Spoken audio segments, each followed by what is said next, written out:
देखो कभी भी जब भी स्टार्ट करना है ना तो माइंड में ना ऐसे पॉइंट्स बनाने हैं कि फंडामेंटल राइट में हमने क्या पढ़ा था मेन और फिर डीबीएसपी में क्या पढ़ा। तो अगर फंडामेंटल राइट की बात हो तो फंडामेंटल राइट कौन से पार्ट में थे? पार्ट थर्ड में। और directive principle of state policy किस तरफ है? पार्ट फोर्थ में। तो एक तरफ तो लिख लेंगे हम यहाँ पे fundamental right.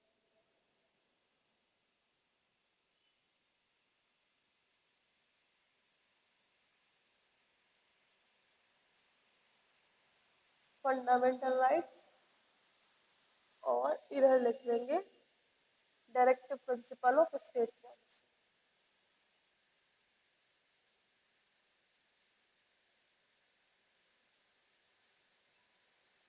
Directive principle of state policy. अब बात करते हैं अंतर की कि क्या अंतर हो सकता है या क्या अंतर है। तो सबसे बड़ा अंतर पता है क्या है कि directive principle of state policy तो पॉजिटिव नेचर में है और फंडामेंटल राइट जो है ये नेगेटिव नेचर में है। नेगेटिव मतलब इनकी कनोटेशन ऐसी है कि डायरेक्टिव फंडामेंटल राइट स्टेट पे एक तरह का ऑब्लिगेशन डालते हैं। जैसे कि अगर हमने उसमें पढ़ा है आर्टिकल 14 में राइट टू इक्वालिटी में, तो राइट टू इक्वालिटी में आर्टिकल 15 की बात करते हैं कि no discrimination on the basis of only on race caste place of birth sex इसके बिहाफ पे रिलीजन कि मतलब ये जो ग्राउंड्स दिए हुए हैं race caste creed place of birth religion इनके बेसिस पे स्टेट डिस्क्रिमिनेशन क्या नहीं करेगा, नहीं करेगा। नो आ रहा है ना वहाँ पे। तो फंडामेंटल राइट्स जो है ये एक तरह की जो कन्नोटेशन है इनकी नेगेटिव है। और जो directive principle of state policy है they are positive in nature. तो सबसे पहले तो हम लिखेंगे कि फंडामेंटल राइट के बारे में पहला पॉइंट कि दे आर नेगेटिव। अब नेगेटिव ऐसे नहीं है कि कुछ करने नहीं देते, ये स्टेट को मना करते हैं ऐसी चीजें करने से जिससे ये राइट वायलेट हो। ठीक है, तो इसमें लिखना है as they prohibit the state from doing certain things. As they prohibit state from doing certain things.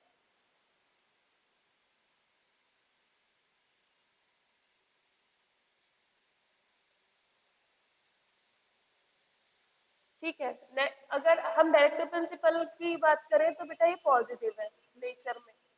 Positive मतलब दे टेल स्टेट, और ये स्टेट को क्या करते हैं एक तरह से कमांड करते हैं वो सारे प्रिंसिपल अप्लाई करने के लिए।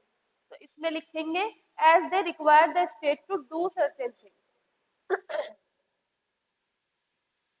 As they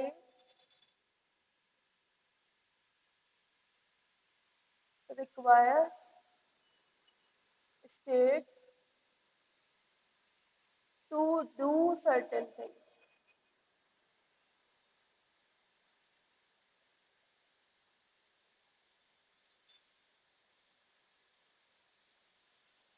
certain things. ठीक है, तो पहला जो पॉइंट है वो है पॉजिटिव और नेगेटिव वाला।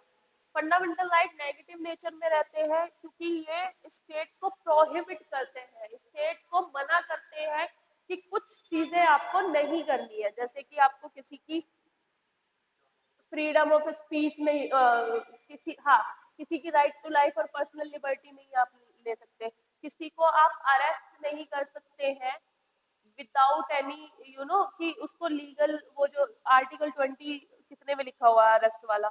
हाँ, किसी को डिटेन नहीं कर सकते हैं विदाउट एनी रीजनेबल रेस्ट्रिक्शन। हाँ, कि रीजन आपको देना पड़ेगा अगर आप किसी को अरेस्ट कर रहे हैं, किसी की लिबर्टी अगर छीन रहे हैं तो आपको रीजन देना पड़ेगा, आप नहीं कर सकते।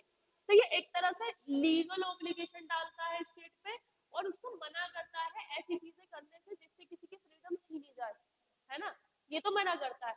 But directive principle state policy क्या करते हैं, स्टेट को कहते हैं कि ये चीजें तुम्हें करनी है।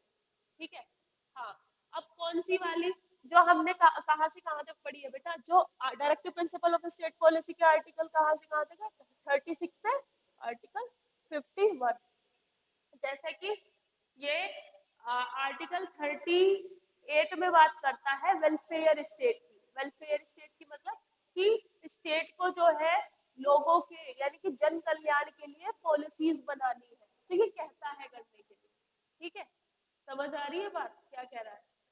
देख, फंडामेंटल राइट में तो देखो तुम ये है कि फंडामेंटल राइट में तो ये मना करता है कि फ्रीडम ऑफ स्पीच नहीं किसी की छीननी है, रीजनेबल रेस्ट्रिक्शन लगा सकते हो, लेकिन रीजनेबल रेस्ट्रिक्शन होंगे तभी आप कर सकते हो, उसके अलावा आप नहीं कर सकते। ठीक है, किसी को ऐसे ही अरेस्ट नहीं कर सकते हो विदाउट एनी रीजन। बट जो ये है directive principle of state policy, इसमें हमने कौन सा आर्टिकल पढ़ा था, तुम्हें याद आ रहा है? चलो आर्टिकल 39 है बताते, इसमें आर्टिकल 39 है, तो इसमें कहता है to provide free and legal add.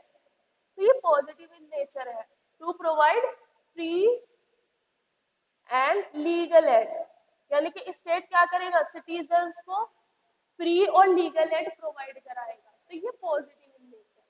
ठीक है, ये स्टेट से कह रहा है कि सर्टेन पॉलिसीज तुम्हें अप्लाई करनी है। ठीक है, तो ये पॉजिटिव है। इसमें क्या कहता है कि ये चीजें तुम्हें नहीं करनी है, तो ये नेगेटिव। ठीक है, बस इतनी चीज यहाँ पे तुमको समझनी है। नेक्स्ट है, अब बताओ फंडामेंटल राइट वोलेट होते हैं तो कोर्ट जाते हैं, तो सेकंड पॉइंट हमारा यही आएगा। ये कैसे है ये वाले जस्टिसिएबल, यानी कि बेटा इनका वोलेशन होगा तो आप कोर्ट जा सकते हैं, यानी कि एनफोर्सेबल, एनफोर्सेबल बाय लॉ। ठीक है, लॉ के द्वारा ये एनफोर्सेबल है, यानी कि अगर इनका वोलेशन होता है तो आप कोर्ट जाएंगे, यानी कि आपको फ्रीडम है कि आप कोर्ट जा सकते हैं। और ये कैसे है, नॉन एनफोर्सेबल या नॉन जस्टिसिएबल, नॉन जस्टिसिएबल, यानी कि ये जो प्रिंसिपल है अगर स्टेट अप्लाई नहीं कर रहा है तो आप ये नहीं कह सकते कोर्ट में जाके कि इन्होंने लॉ नहीं बनाया तो इन पे केस कर दिया जाए, ऐसा नहीं हो सकता है। ठीक है, क्यों? क्योंकि बेटा डायरेक्टिव प्रिंसिपल स्टेट पॉलिसी में जो आर्टिकल 37 है एप्लीकेशन ऑफ डीपीएसपी में क्लियरली ये लिखा हुआ है कि बेटा ये नॉन जस्टिसिएबल है, यानी कि अगर इनका वायलेशन होता है तो कोर्ट नहीं जा सकते हैं, आप इनके लिए कोई लीगल रेमेडी नहीं ले सकते।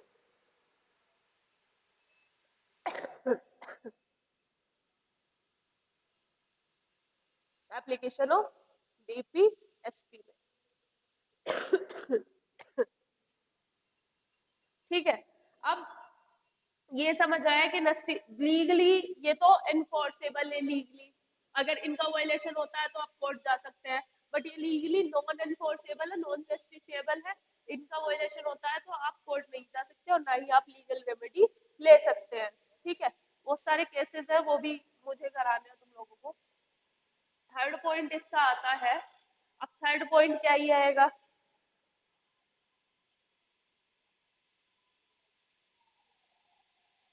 ठीक है, अगर हम एम्बिशन की बात करें तो फंडामेंटल राइट्स का एम्बिशन क्या है, to establish political democracy, political democracy establish करना।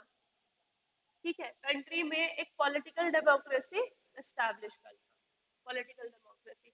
और अगर डायरेक्टिव प्रिंसिपल की बात अगर हम करते हैं तो इसका जो मेन एम है वो है social,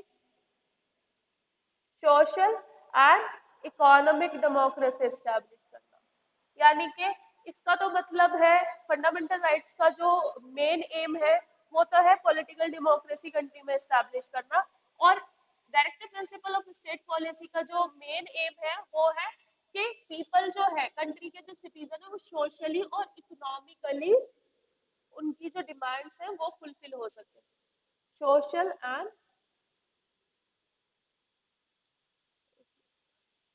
economic democracy.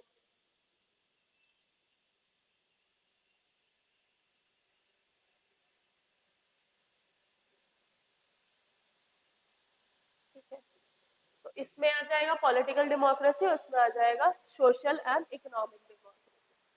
Fourth point है, इसमें पॉइंट वाइज ही याद रखना है और पॉइंट वाइज ही हमें अच्छे से याद हो जाएगा। फंडामेंटल राइट्स की बात करें तो ये बेटा इंडिविजुअल्स के लिए है, कम्युनिटी के लिए है।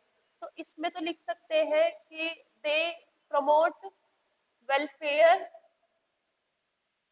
Of individual, welfare of individual, यानी कि सिंगल पर्सन के वेलफेयर की बात करते हैं फंडामेंटल राइट। ठीक है, एक इंडिविजुअल को अवेलेबल राइट है ये, ठीक है, फंडामेंटल राइट। और अगर डायरेक्टिव प्रिंसिपल की बात करते हैं तो बेटा ये वेलफेयर ऑफ पीपल है, यानी कि अगर कोई पॉलिसी बनेगी, मान लो राइट टू इक्वालिटी है, तुम्हारा राइट इन्फ्रिंज हुआ है, यानी कि तुम्हें किसी भी बिना किसी रीजन के तुम्हें डिटेन कर लिया, ठीक है, और तुम उसके लिए कोर्ट गए, तुमने कहा कि कोई मेरा तो कोई दोष नहीं था, इन्होंने मुझे डिटेन कर लिया और ये मेरी आर्टिकल 21 का वायलेशन है। तो कोर्ट ने कह दिया कि हाँ ये तुम्हारे आर्टिकल 1 उसका 21 का वायलेशन है तुम्हारे राइट का वायलेशन हुआ है तो तुम ही जाओगे कोर्ट, ठीक है। बाकी ऐसे नहीं हो सकता कि 4-5 लोगों को और तुम डिटेंशन से बाहर ले आओ, उनका दोष हो तब भी नहीं कर सकते। वो तुम्हारा सिर्फ तुम्हारा इंडिविजुअल राइट है, अगर उनका भी वायलेशन हुआ तो वो इंडिविजुअली जाएंगे, ठीक है। तो ये तो बात करता है इंडिविजुअल के वेलफेयर की, कि ये जो राइट्स मिले हुए हैं किसी सिंगल पर्सन के लिए है, मतलब सभी के लिए अलग अलग एक सिंगल इंडिविजुअल को अवेलेबल है। और ये जो वेलफेयर का कॉन्सेप्ट है डीपीएसपी में, ये सभी के लिए है। जैसे कि national legal service authority act बना, फ्री लीगल है, तो वो ये तो नहीं था कि बस एक गरीब को ही दिया जाएगा दूसरे गरीब को नहीं दिया जाएगा। वो किसके लिए बना? वो सभी के लिए बना। नेशनल ये लीगल सर्विस अथॉरिटी एक्ट जो बना है नालसा, इसके तहत तुम्हें फ्री लीगल एड मिलती है, ठीक है। फ्री लीगल एड में कि एडवोकेट आपका करा दिया जाता है, आपको बाकी भी बहुत सारी सुविधाएं मिलेगी उसमें कोर्ट में अगर आप केस फाइल कर रहे हैं। तो ये वेलफेयर पूरी कम्युनिटी की बात करता है। तो ये तो हो गया वेलफेयर ऑफ इंडिविजुअल और ये हो गया welfare of community, welfare of community यानी कि सभी के लिए है, ठीक है, किसी एक के लिए नहीं है। इसमें एक और पॉइंट है बेटा कि they do not require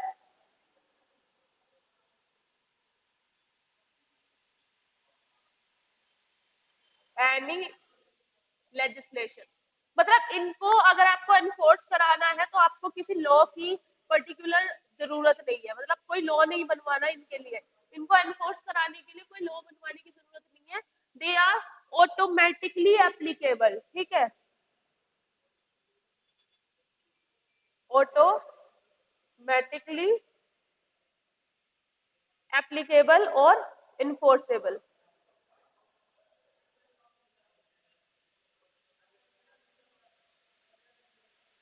enforceable और इनके एप्लीकेशन के लिए बेटा लेजिस्लेशन की जरूरत पड़ती है, मतलब इनको अगर आपको वो एप्लीकेशन करानी है तो आपको पर्टिकुलर लॉ बनवाना पड़ेगा, ठीक है। जैसे कि मैंने बताया था तुमको, एक तो नालसा हो गया 1987, WPA wild life protection act 1972, ठीक है। तो ये पर्टिकुलर एक्ट बने हैं तब जाके ये अप्लाई हुए हैं। और maternity benefit act, maternity benefit act, ठीक है। तो इनके इसके लिए पर्टिकुलर एक लेजिस्लेशन की रिक्वायरमेंट होती है, तो इसमें लिखेंगे रिक्वायर लेजिस्लेशन। लेजिस्लेशन का मतलब है लॉ, ठीक है, जो पार्लियामेंट लॉ बनाती है वो लॉ, रिक्वायर लेजिस्लेशन। तो ये 5 पॉइंट इसमें याद रखना, डीपीएसपी और फंडामेंटल राइट में इतना काफी है।